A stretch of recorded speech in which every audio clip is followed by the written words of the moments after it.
Le président ayant estimé que les propos de l'émission avec Sangaré Nguesso étaient un peu contraignants, c'est peut-être dans ce sens qu'il a demandé à Bruno de présenter les excuses à Soro en tant que Premier ministre, pas en tant qu'individu.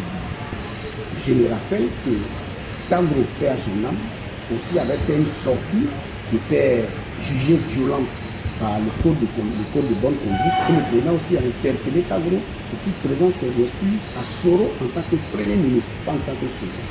Je me rappelle que Afi avait fait une conférence sur ça et le président avait estimé que c'était un peu violent. Mamadou également avait été tensé sur la question du désarmement à l'époque. Donc ce n'est pas un fait isolé que les parts chez Nadi et que ce soit devant Nadi, ça c'est un fait, mais ça ne justifie pas qu'on vienne dire ici que c'est Nadi qui prend les décisions à la place de Gbagbo. D'ailleurs, vous voulez remarquer que même à Simone, on disait que c'est Simone qui prenait les décisions à la place de Gbagbo. Et aujourd'hui, on s'est rendu compte que ce n'est pas du tout vrai. Et quand nous fûmes petits, nous avons entendu des choses. On disait que c'était la sœur du Foubain qui gouvernait à sa place.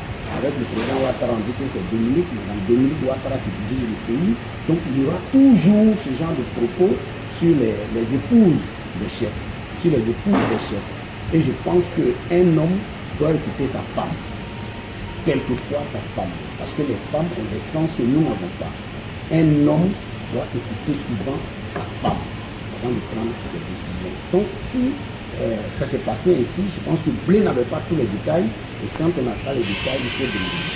C'est sur ce point-là que je voulais intervenir. Sur les autres, le conseil que je voulais donner à Blé, moi je ne parle à la CPI, mais j'observe que la CPI parle trop. C'est une prison où les gens ne sont pas libres, les gens ne sont pas eux-mêmes moralement affectés, psychologiquement abattus, physiquement défaits. Il y a tout homme, quel que soit ton mental, même avec un mental d'acier, tu vas finir par céder. Dans ce genre de circonstances, il y a des choses qu'on peut faire en prison, mais une fois qu'on sort de prison, ça reste en prison. On ne parle pas de ça dehors. On ne parle pas de ça dehors. Si tous les prisonniers devaient venir parler de ce qu'ils subissent dans les prisons, de ce qu'ils vivent, mais le monde allait mal.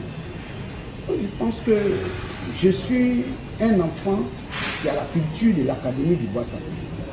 Quand vous rentrez dans le bois sacré, ce qui se passe dans le bois sacré reste dans le bois sacré.